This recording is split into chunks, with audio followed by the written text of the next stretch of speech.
We continue now at the top of Daf Vav Amid Beis in Meseches Moed Kattan. This is Moed Kattan Daf 6b. On the previous summit, the Gemara asked how much is considered kilayim that you have to uproot it. So the Gemara said if you have a saw of one kind of seed with rova zera mimin acher, with a quarter of a kav of a different kind of seed, and that's mixed up. As Rashi over here says, rova hakav echad michav dalid b'sa. That's 1/24 of a saw. So 1/24 of the seeds are from a different type. So in such a situation, you have to lessen that amount of mixture. Hachi garsin yamayit shem zora rova hakav yimatenu v'yakrenu. If you planted a quarter of a kav, you have to diminish it, uproot it, make it less than that, so it's not a problem of kilayim. Gemara says, 1 second, do you really have to pull it out? But we learned in a brisa, that they instituted, they don't pull out the kilayim. Instead, what they do is they just declare the entire sadeh to be hefker. The whole field is hefker. So the Gemara says, lokash, it's not difficult. Kan kodem takana, kan lachar takana. In one case, we're talking before the takana. In one case, we're talking after the takana, which we're about to explain. The Tanya, as we learned in a brisa, barishona, in the beginning, hayu okrin. So the shluchim used to go out and uproot all the kilayim. Umashlichin lefnei behemten, and they would throw the seeds that they pulled out in front of their animals. V'hayu bali batim semeich and shtei semachos. And so the owners of the field, they were happy two simchas. They were happy on two accounts. And number one, these people are doing the work of pulling out the kilayim. They're weeding the field for them. And another thing they were happy about was they're feeding their animals for them. So hiskinus, and then they made a takon issue, that the shluchim should go out and uproot the kilayim, but don't throw it in front of their animals. Throw it out onto the roads, so they won't be so happy. But they were still very happy, because still they were pulling out the stuff that needed to be pulled out from the fields. So then they instituted shumafkir and kol asadakula, that rather, if they find kilayim in the field, they should be mafkir, they should make ownerless the entire field. And the Gemara continues, Rebbe Elazar ben Yaakov says, Moshchenes hamayim me'ilon le'ilon, you're allowed to draw the water, channel it from one tree to another tree in a field of trees. Uvilvad shelo yashkes kol asada, as long as you don't water the entire field. Rashi will explain this.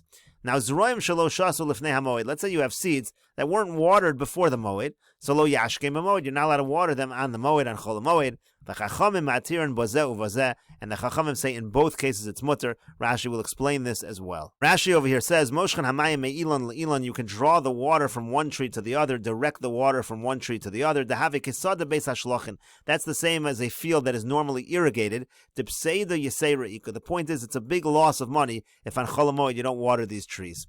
Avalo yashkes hasada kula, Rashi says sada beis habal. When it says you can't water the entire field, it's talking specifically about a sada beis habal. Again, that's a field that doesn't really require irrigation, so it's not such a loss of money if you don't irrigate.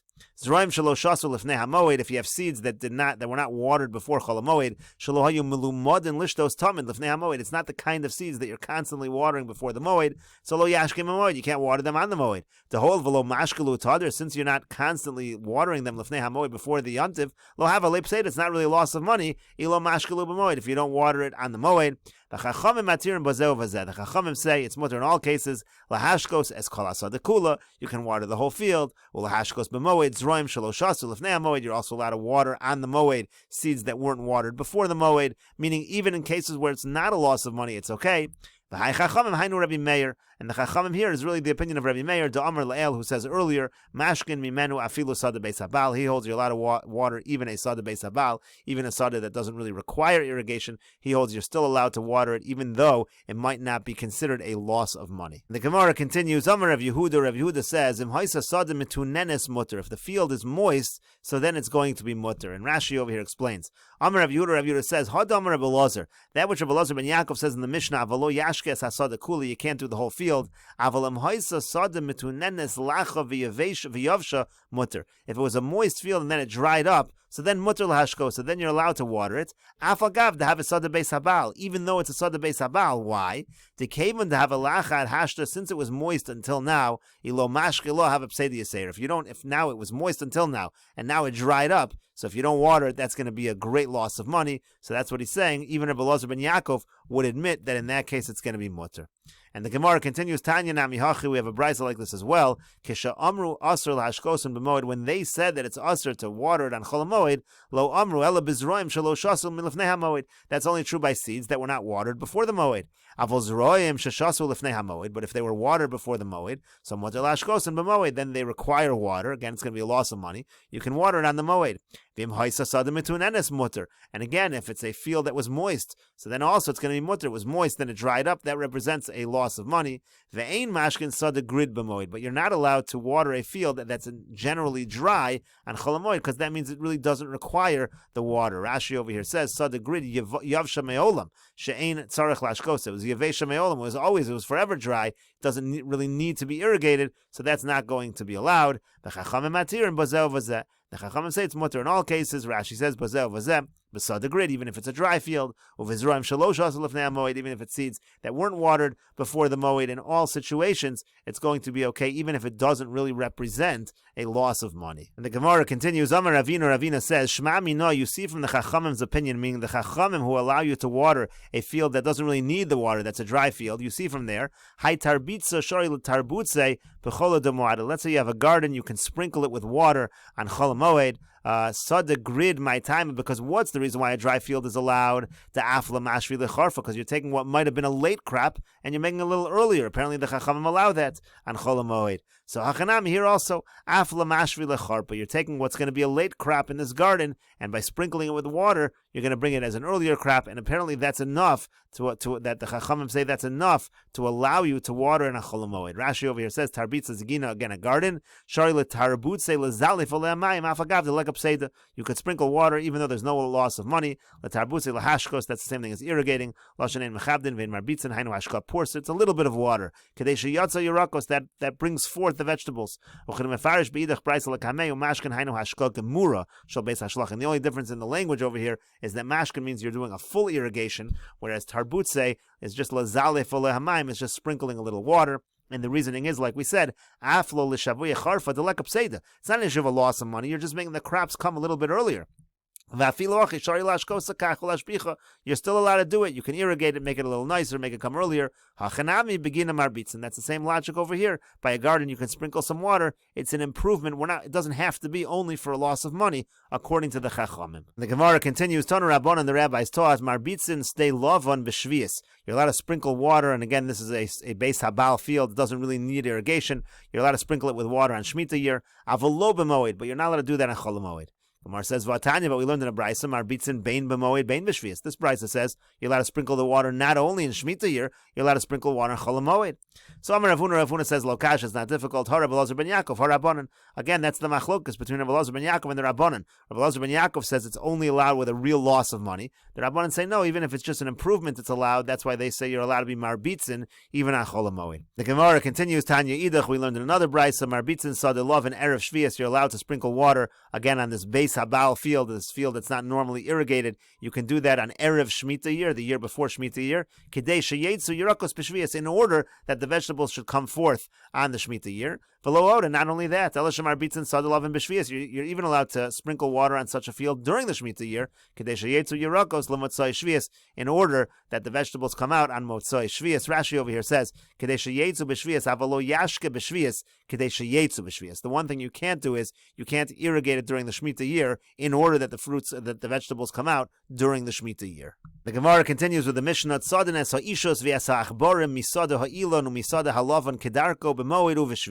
you're allowed to trap moles and mice from whether it's a field of trees, whether it's a field of grain, in the normal fashion, on Chol HaMoed and during the Shemitah year. Rashi over here says, you don't need to do it in an abnormal manner, trapping these animals. You can do it in the normal manner. Uveshvius, you're also allowed to do it in the Shemitah year, afagav de mesaken hasada, even though that's really an improvement for the field. It's all going to be okay.